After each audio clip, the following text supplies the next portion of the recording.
बिस्मिल्लाहिर्रहमानिर्रहीम। रब्बि इश्रह ली सदरी वयस्सिर ली अमरी वहलुल उक़दतम मिन लिसानी यफ़क़हू क़ौली।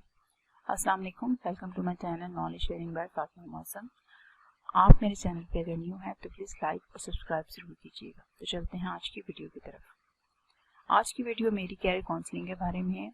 आज की ये वीडियो उन लोगों के लिए जो समझ नहीं पा रही कि उनको मैट्रिक या ए लेवल के बता के अपना कैरियर क्या परस्यू करना है, उनके लिए बहुत ही ज़्यादा हेल्पफुल है। और ये वीडियो उनके उन सवालों का जवाब है कि वो 5 साल बाद अपने आप को कहाँ देखते हैं। जब आपके पास बहुत ज़्यादा ऑप्शंस होती हैं उस वक्त आप कंफ्यूज होते हैं, और जब बहुत ज़्यादा इन्फॉर्मेशन आपको मिल रही होती है, जैसे घर वाले भी आपको ऑप्शंस बता रहे होते हैं, आपके फ्रेंड्स आपको गाइड कर रहे होते हैं, वो अपना अलहदा कोई सब्जेक्ट चूज़ कर रहे होते हैं, वो आपको भी फोर्स कर रहे होते हैं कि आप उनको ज्वाइन करें। इस वक्त आप कन्फ्यूजन का शिकार हो जाते हैं और आपसे समझ नहीं आ रही होती कि आपको किधर जाना है। तो ये वो टाइम है कि जब आपको बताया जाएगा कि आपको क्या करना चाहिए, और वो है रिसर्च। एक पेपर लें, उस पर एक पॉसिबल ऑप्शन ऑफ कैरियर लिखें जो आपके जहन में है, जिसकी फील्ड में आप जाना चाहते हैं। उस वक्त जहन में कुछ बातें याद रखनी है कि जो भी सब्जेक्ट्स आप चूज़ करें वो प्रैक्टिकल एप्लीकेबल हों, जैसे कि आपके मार्क्स कितने आ सकते हैं, और आप में वो स्किल है भी या नहीं, या आपको वो सब्जेक्ट्स पढ़ने के लिए एडमिशन मिलेगा भी या नहीं। आप वक्ती तौर पर तो नहीं सब्जेक्ट से इम्प्रेस हो रहे हैं, या वक्ती तौर पर किसी शख्सियत से अट्रैक्ट होकर वो सब्जेक्ट चूज़ करना चाह रहे हैं।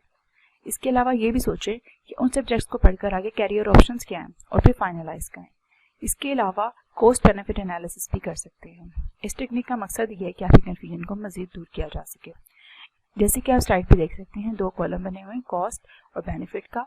एक साइड पे आपने फायदे लिखने हैं सब्जेक्ट पढ़ने के, दूसरी साइड पे आपने उसके कॉस्ट लिखने के। इसका आपको नुकसान क्या हो सकता है, जैसे कि उसका कैरियर स्कोप है कि नहीं आपकी कंट्री में, और उसके लिए आगे आपको वो एक्सपीरियंस गेट करने के लिए मौके मिल सकते हैं, नहीं मिल सकते, एडमिशन मिलेगा कि नहीं मिलेगा यूनिवर्सिटी में सब्जेक्ट को पढ़ने के लिए, एक्सपीरियंस आपको गेट करने के लिए प्लेसेस पे अवेलेबल होंगी इसलिए या नहीं होंगी। ये सब चीज़ें आपको देखकर उनका नुकसान में आप लिख सकते हैं, ठीक है।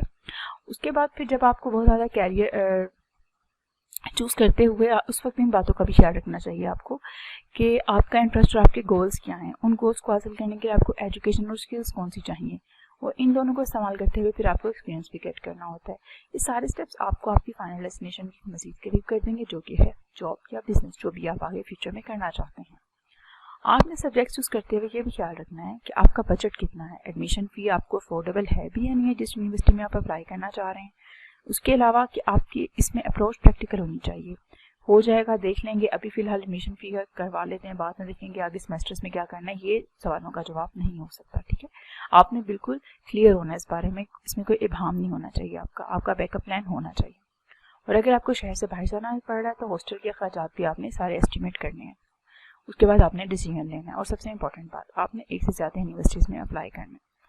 मज़ीद मालूमात के लिए आप दिए गए नंबर पर रब्ता कर सकते हैं। अगर आप अभी भी कंफ्यूज हैं, वीडियो आपकी कंफ्यूजन को दूर नहीं कर सकी, तो काइंडली आप इस नंबर पर कॉल करके अपॉइंटमेंट ले सकते हैं और सेशन ले सकते हैं। Thank you so much. अगर आप मेरे चैनल पर नए हैं तो प्लीज़ लाइक और सब्सक्राइब ज़रूर कीजिएगा।